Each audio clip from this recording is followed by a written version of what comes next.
Oh, that's nice. Look how small I look. I bet you didn't know Therese Borcher was so big. She's a giant lady. Many of you know Father Jim from my previous blogs. He is the Tim Russert, Anna Montana. I'd like to be compared to someone who's alive, actually.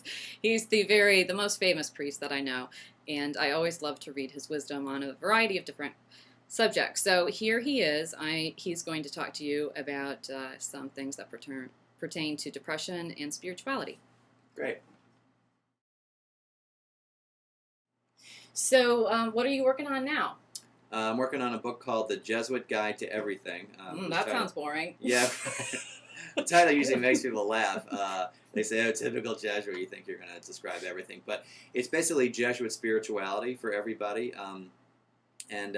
After my last book, which is called A Jesuit Off Broadway, I was asked by HarperCollins to think about doing this. Get out! Yeah, how about that? Oh my God, you just hit me. You're immediately excommunicated for striking a cleric. So I hope you enjoy your new church.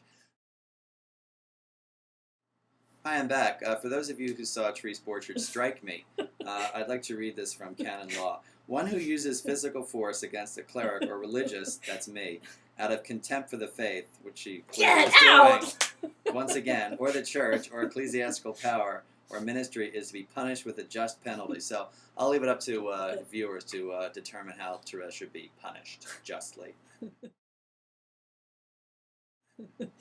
Well, while we're laughing, tell us about Laughing with the Saints.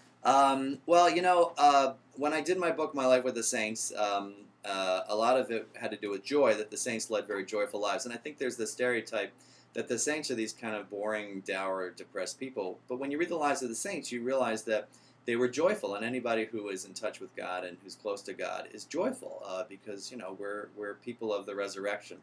And I think that this notion of happiness and laughter and joy in the saints' lives is kind of surprising to people. So a few months ago, I wrote an article in America Magazine about 10 reasons that joy, humor, and laughter are important for the spiritual life, and I'm planning to turn it into a book, I think, and I hope.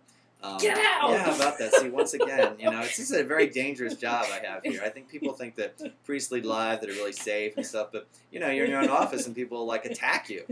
People that come a long way to visit you. So I think it's really important to be, anyway, I think, and on a serious note, it's important to be joyful and laugh a lot like the saints did. One of my favorite saint jokes is John the 23rd, the Pope in the 1960s, early 1960s, who was asked once how many people work in the Vatican, and he said about half of them. So, there's a guy who was pretty funny. He was also asked at some point, Your Holiness, I understand that the Vatican is closed in the afternoon and people don't work. And John said, no, that's inaccurate.